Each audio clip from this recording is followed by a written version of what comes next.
Bonjour et bienvenue dans les nouvelles aventures de Kael et des Protecteurs de la Lumière. Aujourd'hui, découvrons ensemble le tome 14, le pont d'Eldil.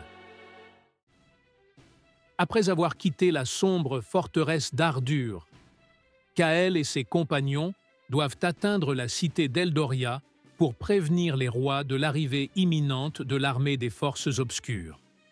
Pour y parvenir, ils doivent traverser la forêt d'Eldil. Mais les troupes ennemies ont de l'avance et suivent le même chemin. Elowen, la guerrière elfe, explique qu'un pont se trouve dans cette forêt. En le détruisant, ils forceront l'armée des forces obscures à faire un grand détour, leur laissant le temps de rejoindre Eldoria. Pour atteindre ce pont les premiers, ils doivent prendre un raccourci dangereux qui passe près de la maison d'une sorcière.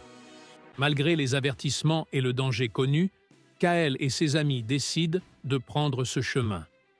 Sur la route, ils croisent une jeune femme en détresse dont la charrette remplie d'or est coincée dans la boue. Rarbak, le puissant orc, l'aide à libérer sa charrette. La jeune femme les remercie et reprend son chemin. Plus loin, la forêt devient sombre et menaçante. Des ombres se glissent entre les arbres et des murmures s'élèvent dans l'air. Le chemin se rétrécit progressivement et les protecteurs de la lumière avancent désormais dans un passage étroit, bordé de collines rocheuses. L'air est lourd et le silence inquiétant. Kael et ses amis remarquent également plusieurs pièges cachés et désactivés le long du chemin, ce qui les intrigue. L'obscurité semble s'épaissir et l'atmosphère devient oppressante. Soudain, ils découvrent une vieille maison délabrée, sinistre et effrayante. Certainement la maison de la sorcière. La bâtisse, aux murs de bois tordus et aux fenêtres obscurcies, bloque complètement le passage.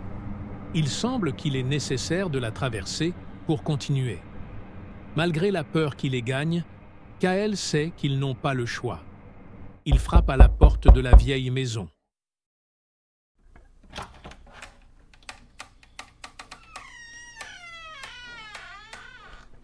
Et c'est la jeune femme qu'ils ont aidée plus tôt qui leur ouvre.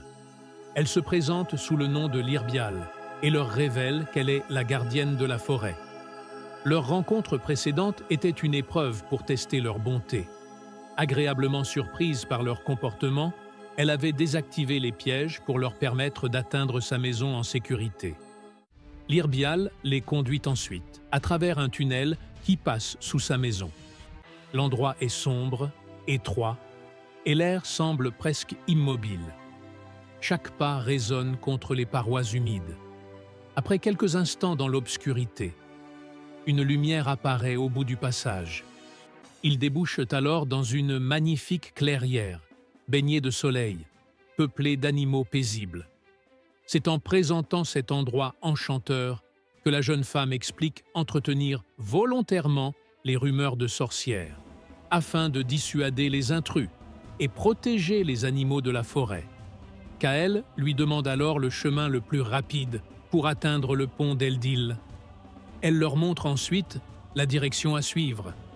Kael et ses compagnons courent à travers la forêt et aperçoivent enfin le pont, une structure de pierre ornée de motifs elfiques.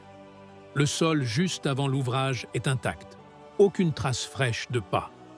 L'armée des forces obscures n'était pas encore passée. Mais pour combien de temps? Chaque seconde paraît interminable alors qu'ils s'élancent sur les dalles de pierre.